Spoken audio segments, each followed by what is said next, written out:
το αλεξίλιο? Για κάτσε να σου πω. Από το αρχαίο ρήμα αλέξο που σημαίνει αποκρούω, προστατεύω και τον ήλιο προκύπτει το αλεξίλιο. Όπως αλεξικέραυνο είναι αυτό που μας προστατεύει από τους κεραυνούς και αλεξίσφαιρο αυτό που μας προστατεύει από τις σφαίρες, έτσι και το αλεξίλιο, αυτό που μας προστατεύει από τον ήλιο. Όχι το αντιλιακό, το προστατευτικό εξάρτημα του αυτοκινήτου, αλλιώς σκίαστρο ή σκιάδιον. Παλαιότερα, αλεξίλιο λέγανε και τη μικρή ομπρέλα. Αν σε ενοχλεί ο ήλιος την ώρα που οδηγείς, μπορείς να κατεβάσεις το αλεξίλιο. Εσύ το ήξερες? Ιωάννα μας! Καλημέρα! Ωραίο τραγούδι βάλατε για την Ιωάννα, ο πιο καλός μαθητής. Βέβαια, γιατί μας βοηθάει, παιδιά, με τα μαθήματά της. Εδώ την παρακολουθούμε στο TikTok, στο Instagram. Καλώς όρισες. Καλώς σας βρήκα. Κυρία Ιωάννα, μας τι κάνετε? Πολύ καλά, πολύ χαρούμενη που είμαι εδώ μαζί σας ξανά να κλείσουμε άλλη μια χρονιά, τα Χριστούγεννα που κλείσαμε το 24 και τώρα τη σεζόν. Είχες έρθει και Χριστούγεννα. Την Ιωάννα, ούτως ή άλλως, η αλήθεια είναι ότι μόλις την ανακαλύψαμε, αυτό που είπαμε κατευθείαν επικοινωνήσαμε μαζί της, ήταν ότι θέλουμε μαθήματα ελληνικών, αλλά με αυτόν τον πιο φρέσκο τρόπο, διαφορετικό τρόπο. Και εσύ το κάνεις μέσα από τα social media αυτό το διάστημα, για μεγάλο διάστημα, έτσι. Ναι, έχει στο Instagram 1,5 χρόνο περίπου, γιατί είναι ο σκοπός μου αυτός, να δείξω πως η γλώσσα δεν είναι μάθημα, είναι τρόπος να υπάρχουμε. Και μας βοηθάει στα πάντα, στην καθημερινότητά μας, στην επικοινωνία μας. Δεν χρειάζεται να γίνεται και με έναν τρόπο κουνώντας το δάχτυλο. Γι' αυτό και προσπαθώ να το κάνω έτσι με έναν πιο ευχάριστο τρόπο, όχι διδακτικό. Και η αγκαλιά είναι μεγάλη. Αρέσει στον κόσμο όμως όλο αυτό. Ναι. Τι σου λένε έτσι που βλέπουν και αυτά τα βιντεάκια σου, που τους εξηγείς δηλαδή την ετυμολογία, τη ρίζα των λέξεων? Εγώ θέλω να μας πεις, να συμπληρώσω το ερώτημα της ζωής, ποια είναι τα σχόλια τα οποία σου έχουν μείνει από αυτά που σου έχουν πει. Και αν σου έρχεται και κάποιο χιουμοριστικό. Πολλά. Ότι αν ήμουν στο σχολείο, αν σε είχα εγώ δασκάλα, θα έμενα σε κάθε τάξη ή ότι θα γινόμουν λέκτορα στο πανεπιστήμιο. Γιατί λείπει από το σχολείο μάλλον αυτός ο τρόπος, ένας πιο ευχάριστος, έτσι λιγότερο διδακτικός, περισσότερο παιχνιδιάρικος, χωρίς όμως να χάνουμε το μέτρο φυσικά, σεβόμενοι πάντοτε τη γλώσσα. Ναι, γιατί κοίταξε τη γλώσσα για να την αγαπήσεις. Είναι μια διαδικασία και αυτή, δηλαδή βλέπεις τα παιδιά δυσκολεύονται, αγχώνονται και όταν κάτι που δεν γνωρίζουμε μας αγχώνει, δεν το αγαπάμε συνήθως. Ναι. Ενώ αν υπήρξε ένας τέτοιος τρόπος για να το αγαπήσεις. Αλλά όταν αρχίσεις και κατακτάς κάτι, ποτέ δεν μπορείς να το κατακτήσεις πλήρως. Ναι. Απλώς όταν αρχίσεις και το ψηλαφίζεις, το ακροδαχτυλίζεις, σιγά σιγά αρχίζεις και μπαίνεις μέσα, σε παίρνει και αυτό. Όσο να είναι, αρχίσεις και νιώθεις ότι δυναμώνεις και εσύ ο ίδιος. Είναι δεξιότητα.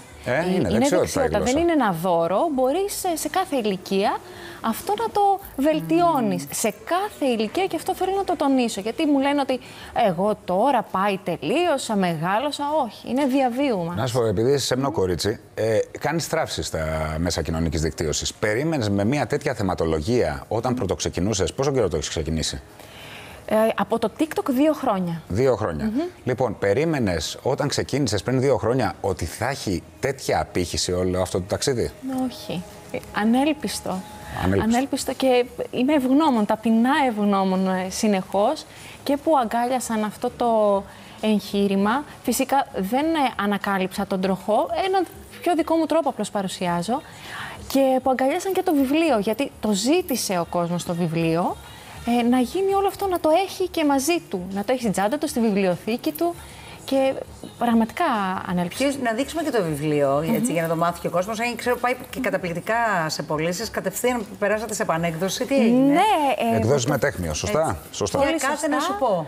Το για κάτσε να σου πω, που είναι και η ατάκα μου, αν θέλετε, η οποία ήρθε πάρα πολύ τυχαία. Έγινε ανατύπωση στον πρώτο μήνα. Εγώ δεν είχα εικόνα, με ενημερώσαν από τον εκδοτικό ότι πάμε για ανατύπωση. Έχει γίνει best seller. Ευχαριστώ τόσο πολύ. Χαίρομαι πραγματικά που είναι. Εύχομαι να είναι χρήσιμο και ευχάριστο. Παιδιά, πόσο ωραίο είναι αυτό τώρα. Να έχει ξεκινήσει ένα βιβλίο για τη γλώσσα σε μια εποχή η οποία είναι όπως είναι, που τρέχει τόσο γρήγορα, και να είναι ένα βιβλίο να βγαίνει τώρα αυτή τη στιγμή από ένα νέο κορίτσι για τη γλώσσα. Και να είναι να τις παίρνουν από τον εκδοτικό οίκο και να τις λένε ότι χρειαζόμαστε πάλι να ξαναβγεί. Την κατακρεουργούμε την ελληνική γλώσσα, τη σεβόμαστε. Τι έχεις έτσι εφουγκραστεί εσύ? Εγώ καταλαβαίνω ότι υπάρχει μία τάση για βελτίωση.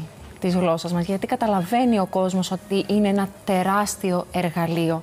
Αν εγώ με τα λόγια μου δεν μπορώ να υπερασπιστώ τον εαυτό μου, κάποιος άλλος θα το κάνει για μένα, κάποιος άλλος θα αποφασίσει για μένα. Οπότε παίρνω τη δύναμη στα χέρια μου με τα λόγια μου. Εκφράζω τις σκέψεις μου, τα συναισθήματά μου, την αλήθεια μου μέσα από τον λόγο μου. Και αυτό συνέχεια ο κόσμος καταλαβαίνει ότι είναι ένα όπλο. Το μεγαλύτερο μας όπλο. Τα πιο συχνά λάθη που κάνουμε ποια είναι, Ιωάννα? Έτσι, αν μπορούσες επιγραμματικά να μας πεις κάποια συχνά λάθη που κάνουμε καθημερινή. Είναι προστακτική. Είναι επίτρεψε, επέτρεψε, αντίγραψε, αντέγραψε, παράγγειλε, παρήγγειλε. Λοιπόν, εχθές που ήταν να παραγγείλουμε στο σπίτι μου, λέει ο γιος μου, λέω παρήγγειλε Γιώργο, και μου λέει μα παράγγειλε. Και λέω μου ξέφυγε, αλλά εκείνος το πιασε. Ναι, γιατί θα την κατακρεουργήσω τώρα την ελληνική γλώσσα. Πολλές φορές προστακτική, ξέρεις, τη λανθασμένη της μορφή, όταν τη χρησιμοποιείς λανθασμένα, έχει μια ευηχότητα, να το πω έτσι. Μας έχει περάσει έτσι στο αυτή, λες, και το έχουμε συνηθίσει. Έχει περάσει λίγο, ας πούμε. Το επίτρεψέ μου με το επέτρεψέ μου έχει μια. Κατάλαβες. Βέβαια, για κάποιον ο οποίος έχει εντρυφήσει, του σηκώνει τη τρίχα, από ό,τι καταλαβαίνω. Έτσι, κυρία Κουρκούδιαλου. Όχι, εντάξει. Δεν διορθώνω ποτέ δημοσίως και καλό είναι να μην το κάνουμε, γιατί μετά μας έρχεται και μια αποστροφή προς τη γλώσσα, εκτίθεται ο άλλος, οπότε αν κάποιος μου ζητήσει να τον διορθώσω ιδιωτικά, είναι πολύ φίλος, τότε θα το κάνω. Καταλαβαίνω ότι το λάθος όταν έχει περάσει μέσα μας είναι πάρα πολύ δύσκολο να το αποβάλουμε. Είναι πιο δύσκολο να βγάλω το λάθος από μέσα σου παρά να σου περάσω. Εκτός δηλαδή από την προστακτική, τι άλλο κάνουμε, ποια άλλα πράγματα κάνουμε λάθος? Ωραία, έχουμε το καταρχήν και καταρχάς. Σωστά. Ναι. Ωραία, που εκεί πλέον έχω σηκώσει και εγώ τα χέρια ψηλά. Λέω εντάξει, άμα δεν μπορείς να καταλάβεις το καταρχήν και το καταρχάς, τουλάχιστον βγάλε έξω το καταρχήν, εντελώς. Πες καταρχάς, αρχικά, πρώτα-πρώτα. Που είσαι όλα μέσα. Ναι, και είσαι σίγουρα σωστός. Είναι ο επικεφαλής. Ο επικεφαλής. Του επικεφαλής, όχι του επικεφαλούς. Μας θυμίζει το ασφαλούς και πηγαίνει να γίνει κλίση έτσι, αλλά είναι επί της κεφαλής. Όμως πραγματικά αυτά δεν είναι τα τόσο σημαντικά, να σας πω. Να σου πω ποιο μου κάνει εντύπωση από τα βιντεάκια τα οποία παρουσίασες προάλλως, το εξαπαλώνων ήχων. Ναι. Ότι συνήθως νομίζουμε ότι το εξαπαλώνων ήχων είναι ότι ξέρουμε κάτι επιδερμικά. Έτσι. Απαλά, επειδή πηγαίνει από το απαλά. Ενώ είναι κάτι το οποίο το ξέρουμε από. Όταν τα νύχια μας ήτανε μαλακά. Μπράβο, ναι. Έτσι, οπότε το ξέρω πεδιώθεν. Κάτι πολύ ωραίο που θα ήθελα να πω για το Αλεξίλιο που είδαμε, πόσο ωραίο θα ήταν να καταλαβαίνουμε, να κατανοούμε ότι μιλάμε αρχαία ελληνικά στην καθημερινότητά μας. Αλεξίλιο, αλεξιβρόχιο, αλεξίνεμο. Και τι είναι αυτό που μας προστατεύει από τη βροχή? Το αλεξιβρόχιο που είναι ομπρέλα. Αλεξίνεμο είναι το μπαρμπρίζ, το αυτοκινήτου που μας προστατεύει από τον αέρα. Αλεξίπτωτο, αλεξίσφαιρο, αλεξικέραυνο, ο Αλέξανδρος. Ο Αλέξανδρος. Ναι, αυτός που εμποδίζει ουσιαστικά, μάλλον σταματάει ουσιαστικά. Ή προστατεύει ή αποκρούει τους άνδρες. Μπορεί να έχει μία από τις δύο σημασίες, ναι.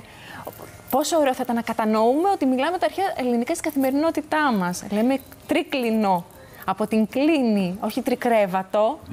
Τι ωραία. Εσύ όταν βγαίνεις έξω με τους φίλους σου, είπες δεν τους διορθώνεις και προσπαθείς.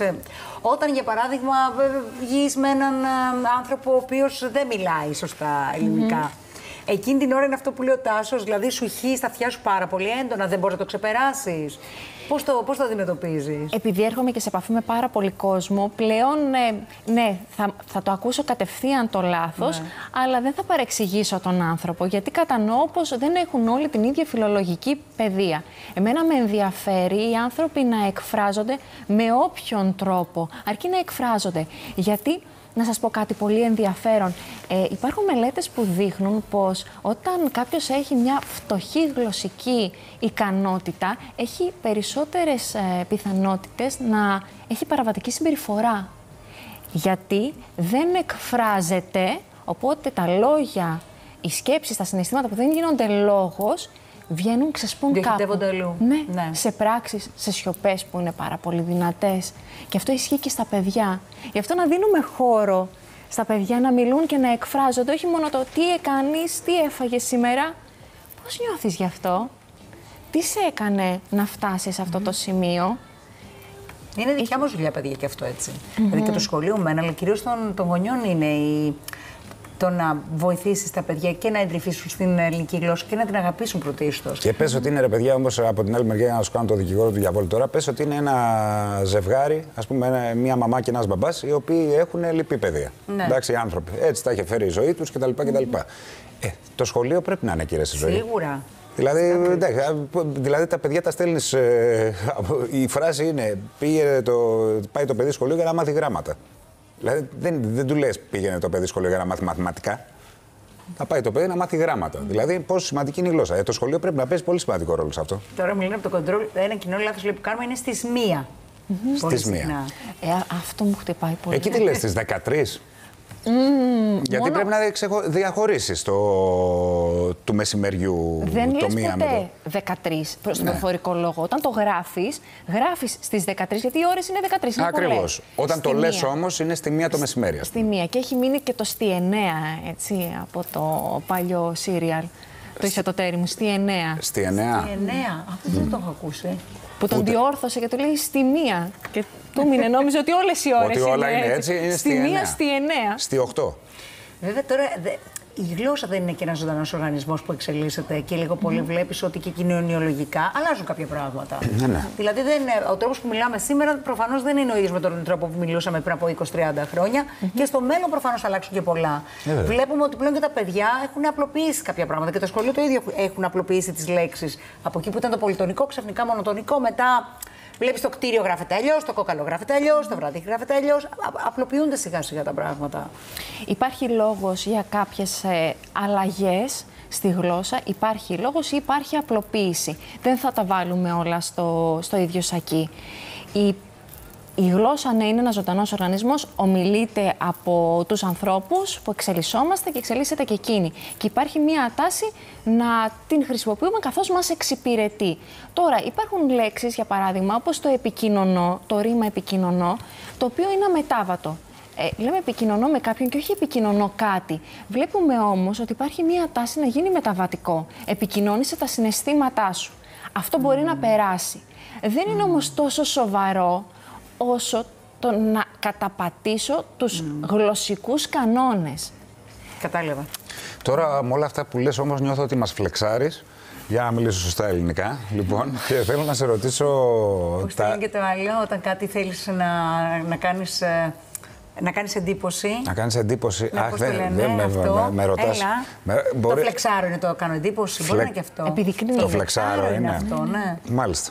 Είμαι νουμπάς, καταλαβαίνεις. Είσαι νουμπάς, από το στόμα μου. Είσαι νουμπάς, Τάσο μου. Είμαι νουμπάς και το ρήμα νουμπεύω. Σωστά, το νουμπεύω είναι. Ναι, σε πιάνω αδιάβαση τώρα.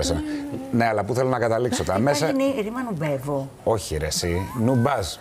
Ζωή. Θα με τρελάνεις. Ζωή μη τζιμπάς.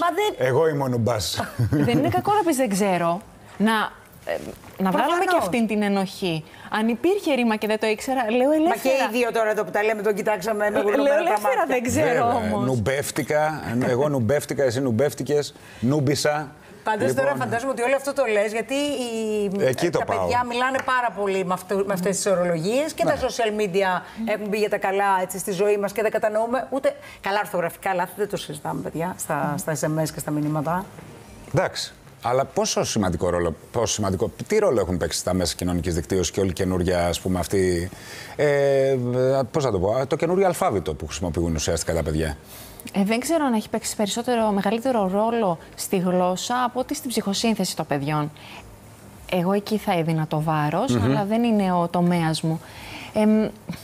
Νομίζω θα πάμε λίγο στα γκρίκλις. Εκεί θέλετε να το εστιάσουμε. Ναι, πάμε γκρίκλις, από τις φράσεις που χρησιμοποιούν, ναι. Εγώ δεν καταλαβαίνω πολλές φορές τα γκρίκλις, να ξέρεις, όταν μου στέλνουν πολλές φορές. Ναι, δεν καταλαβαίνω. Και εμείς τα είχαμε. Εμείς είχαμε τα γκρίκλις, η δική μας η γενιά. Τώρα δεν είναι τόσο. Είσαι μικρότερη, αγάπη. Ναι, να μιλάς για τον εαυτό σου. Έλα, μιλάς για τον εαυτό σου. Δηλαδή, για όνομα. Πότε είχαμε τα γκρίκλις εμείς. Είχαμε εμείς γκρίκλις. Όχι. Δεν είχαμε, μην κοιτάς έτσι. Εγώ χρησιμοποιούσα γκρίκλις μόνο όταν δεν μπορούσα να αλλάξω από το Είχαμε γκρίκλις, ρε παιδιά. Είχαμε όταν τα πρώτα κινητά. Και δεν μπορούσα να τα αλλάξω, να το πω στα ελληνικά για κάποιο λόγο. Δεν είχαν ελληνικό πληκτρολόγιο, οπότε θέλοντας και μη γράφαμε γκρίκλις. Ναι, αυτό έχει φύγει. Άρα η γενιά μας φταίει για όλα. Ναι, για πέ. Ναι. Τώρα έχουμε τις συντομογραφίες που δεν τις καταλαβαίνουμε. Θέλουμε ένα μέτρο εδώ. δεν θα καταστρέψει τη γλώσσα μας σε τη συντομογραφία, ούτε τα N-Greek, τα οποία χρησιμοποιώ και εγώ καμιά φορά χαριτολογώντας. Όταν λέτε N-Greek, κυρία μου. Το hi που γράφουμε χ-α-ι. Thanks. Οκ. Με ελληνικούς χαρακτήρες στα αγγλικά. Ναι. Για χιουμοριστικούς λόγους. Αυτά δεν θα μας επηρεάσουν τόσο πολύ. Το θέμα είναι να υπάρχει μια ισορροπία στην καθημερινότητά μας, να είμαστε πιο φιδωλοί σε αυτό, να προσέχουμε το πλαίσιο, το ύφος, το οποίο μιλάμε και απευθυνόμαστε. Δεν χρησιμοποιούμε το ίδιο λεξιλόγιο, το ίδιο ύφος σε κάθε πλαίσιο που βρισκόμαστε, σε ένα επαγγελματικό, σε ένα φιλικό, σε ένα εκπαιδευτικό. Αλλά δεν θα το έλεγα τόσο απειλή. Τα παιδιά θέλουν να ανήκουν κάπου και θα πω ότι είναι μια μόδα, θα περάσει, θα τους περάσει όπως μας πέρασε και εμάς. Έτσι. Μάλιστα. Για κάτσε να σου πω, ανανεώνουμε το ραντεβού μας και για του χρόνου. Φυσικά, άμα θέλετε. Θα μας συντροφεύεις και του χρόνου με τα ωραία σου αυτά τα υπέροχα. Ευχαριστούμε πάρα πολύ που μας ήρθες. Καταρχάς, χαιρόμαστε πάρα πολύ όταν σε έχουμε κοντά μας. Το βιβλίο, για κάτσε να σου πω, εκδόσεις Μετέχμιο. Δείξτε το στο φακό εδώ πέρα. Best seller έχει γίνει της Ιωάννας μας το βιβλίο. Λοιπόν, και πού θα πάμε τώρα, κυρία μου?